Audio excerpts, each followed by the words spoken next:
근데 이 얘기 왜 드리냐면 제가 이게 쓸데없는 또 인터미션 영상을 만든 건 그 비메오 링크로 이렇게 들어가서 저는 이렇게 봤을 거 아니에요. 그냥 영상 테스트 할 때. 근데 그렇게 보니까 이 영화가 한 1.5배는 더 좋았었거든요. 이 영화가 그냥 저는 이 영화가 어떤 예지의 어떤 잠을 자고 있다는 느낌을 받았습니다. 이 영화가 비메오 링크에 그냥 잠자고 있었다는 게 좀 신기해가지고 물론 나중에 얘기를 드리겠지만 제가 그 사이에 질문 하나 하고 있겠습니다. 네. 제가 함윤정 평론가님을 같이 하자고 했던 게 이게 오해는 하시면 안 돼요. 요즘 이런 말을 세 번 반복해도 모자람이 없죠. 그러니까 그 저랑 세대가 달라서 해달라고 했고요. 그리고 작년에 그제 부산국제영화제 어떤 파트를 같이 심사하면서 제가 좀 듣게 된 그 정보가 있었는데 그래서 그러니까 지금 디시네마라고 하는 것과 초기에 이제 디지털 카메라가 이렇게 널리 보급되면서 시작된 디지털 시네마는 사실 완전 다른 개념이거든요. 구파수리 노인 감독이랑 제가 동년배거든요.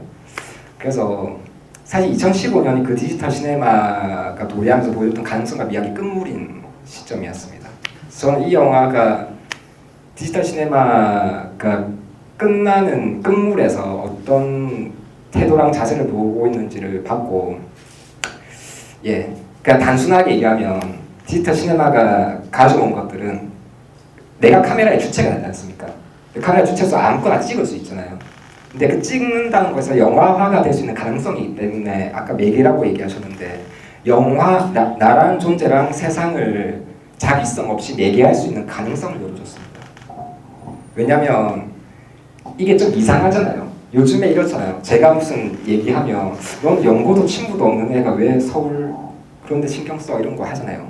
근데 그 어떤 연고와 친분 그런 어떤 고리들을 자기성 없이 매개시켜줬던 게 디지털 시네마가 도래하면서 보여줬던 것들인데 제가 너무 이상하다 생각하는 거는 2000년대 초반부터 뭐 아파트 키아로스타미 10 그리고 아네스 바르다의 뭐 이삭순 상대가 나 왕병의 철서구 지하정카 임소요 뭐 지하정카가 그때는 완전 짱짱맨이었죠.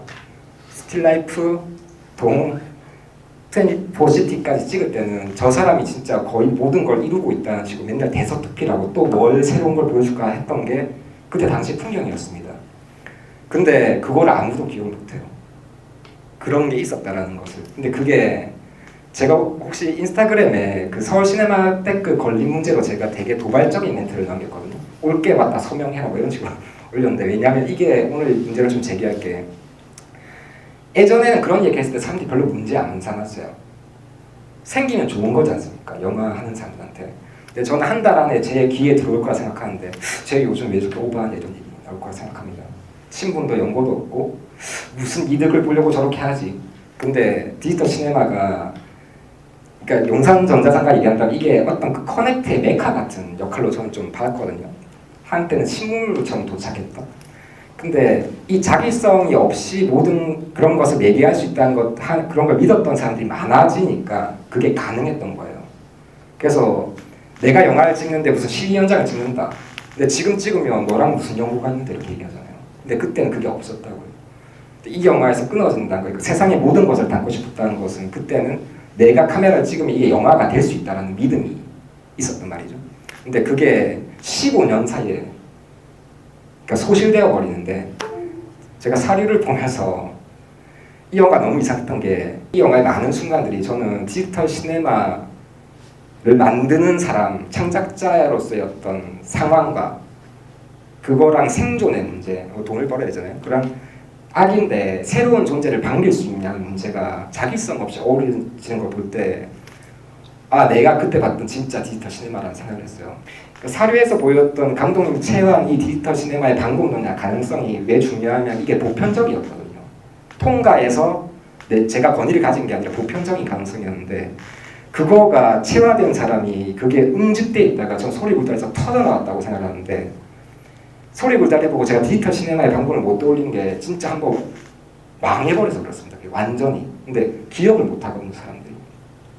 근데 저는 이 영화의 마지막 장면이 이 두 커플만 이 가능성을 기억하고 있지 않을까? 엄밀히 말하면 영화 성립의 가능성입니다. 디지털 시네마가 보여줬던. 근데 그거를 우리만 기억하고 있지 않을까라는 어떤 예지의 어떤 순간이 있었다고 보고요. 그게 저는 이제 그 슈퍼 크리티컬 플로우라고 생각을 하는데 물밑에서 벌어졌던, 저는 되게 놀랐는데, 그러니까 뭐 그런 얘기 할 수 있는데, 저는 페드로 코스타도 반다의 방이라는 영화 아시잖아요. 그 어떤 가능성이 있었냐면 반다가 계속 기침을 해요. 근데 페드로 코스타는 그 영화를 유치하게 안 찍었습니다. 공간에는 부유한 어떤 진료들은 안 보여요. 근데 기침을 하고 가끔 싸구려 마약을 하는데 계속 그게 반복되면 떠다니는 그 어떤 분진들이 반다의 육신의 조각 같아 보이거든요. 그게 지금 얘기하면 이상하시죠? 이 말은 사라진 게 아니라 사실 하나의 어떤 감시관이 열렸던 거였거든요. 근데 이게 적어졌고, 이 영화에서 보시면 이 존재들 되게 작게 잡아놨잖아요. 물류가 될 수도 있고, 아무튼 이 작은 엄청난 소리 속에서 진짜 슬러갈 수 있는 그런 존재같이 이렇게 되는데, 예전에는 이게 정말 저 두 커플에 대해서 이렇게 공감을 했겠지만 아마 공감하기 지금 어렵겠죠. 그냥 작다 이렇게 되는 건데, 그런 게 이제 있었던 거죠. 그러니까 제가 얘기 드린 거는 그거는 하나의 열렸던 가능성이고 보편적 가능성이었는데 그게 소실됐다. 근데 이 영화가 갑자기 그걸 불러일으키면서 제가 오열할 뻔했다. 이렇게 얘기 드리겠습니다. 아까 PPT에도 얘기 드렸는데, 그러니까 초기 디지털 시네마의 모델들, 걸작이 된 모델들 얘기 드리겠습니다. 아네스 바르다, 이삭 죽는 사람들과 나 같은 경우는 아네스 바르다가 자기 몸을 찍어요. 처음에. 근데 다 쭈글쭈글한 몸을 찍어요. 사실은 이거는 작가라는 혹은 감독이라는 권위적인 존재가 있습니다. 어떤 위상 있는 존재가 있는데 그게 하방되는 거였습니다. 텐 같은 경우는 작가의 존재를 아예 지워버리거든요. 그러니까 이게 뭐냐면, 그때 감독들은 필름 영화는 비싸고 무겁고 스텝도 많고 기동성이 떨어지는데 작으니까 그동안 필름 영화에서 찍을 수 없었던 것을 찍겠다라고 생각한 거죠. 그건 당연히 평범한 사람들입니다. 구체적으로. 아니면 아무도 이제 눈여겨보지 않는 이 굴다리를 찍을 수도 있고요. 근데 이거는 필름 영화에서는 사실상 데드타임이었던 거죠. 찍을 수 없는 것들. 그리고 그걸 이제 개선한 게 유튜브가 맞죠. 개인들이 이제 막 찍잖아요. 그러니까 이거는 영화가 할 수 없는 것이었는데 거기 혁신이 일어났던 거죠. 작은 것들을. 이렇게 한번 얘기를 드리겠습니다. 뭔 차이냐? 그때 열렸던 가능성이라는 게 이 공백의 쇼트죠. 이건 말이 안 되는 쇼트입니다. 여기서 우리는 뭘 볼 수 있죠? 우리는 소리를 기억할 수 있습니다. 장난감 이런 거. 근데 예전에는 여기서 사람들이 뭘 볼 수 있었냐면 한숨을 봤습니다. 한숨이라는 진료들을 볼 수 있었던 거예요. 이게. 그러니까 이거는 의식적으로도 감각하는 것이고, 근데 이런 게 열렸었는데 지금은 사라진 거죠.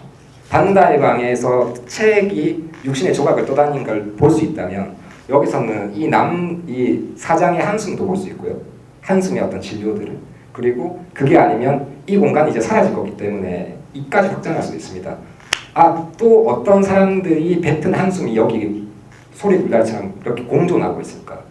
그런 것까지 이제 얘기를 했던 것들인데, 그러니까 제 얘기는 이게 보편적으로 가능했던 게 소실된 거지 이제는 성립되지 않는 게 아니라는 거죠. 근데 이 작품들 보시면 엄청나게 조악합니다. 그런데도 사람들이 다 생경해했거든요. 물론 그때 컨벤션 효과가 있어요. 그 필름의 질감을 벗겨내면서 사람들이 디지털 시네마 도착할 때 되게 반감이 심했거든요. 그 필름이랑 물질의 기범성을 벗겼잖아요. 쨍하고 우리가 현실에 보는 눈이랑 비슷하니까 보기 싫잖아요. 영화는 기범성 때문에 보는 건데 그 차이가 있었고, 그 동일 연도에 이제 만들어진 사류가, 그러니까 지하등카가 이제 이걸 못하겠다는 게 이게 자기적으로 보이는 거죠. 이거 하려는 게. 근데 이 사류라는 영화는 자기성이 분명히 현실에 존재하고 비판을 받을 수 있을 밖에 없음에도 그걸 자기성 없이 펼쳐내고 있어가지고 그때 본연의 미학뿐만 아니라 이제 끝물인데도 이 끝물에서 뭘 할 수 있는지를 보여줘 가지고 이제 제가 참진자를 써서 그렇게 소개를 드렸던 거죠. 근데 저는 이 말은 진심입니다. 제가 생각났는데 죄송합니다. 이게 끝이거든요, 제 얘기는. 그러니까 저는 디지털 시네마의 흥망성쇠가 저 사료 보고 한번 생각해 본 건데, 그래서 여쭤보고 싶었던 건데, 그러니까 제 마음에 평균적인 고독을 만들었다 생각합니다. 이게. 그러니까 예전에는 이렇게 좀 이렇게 뭔가 호응하는 사람이 있으면 되게 친해지고 뭐 싸울 수도 있는 건데 이제 이게 덜컥거리거든요. 근데 막상 만났는데 이 사람이랑 오늘 너무 빨리 친해지면 어떡하지라는.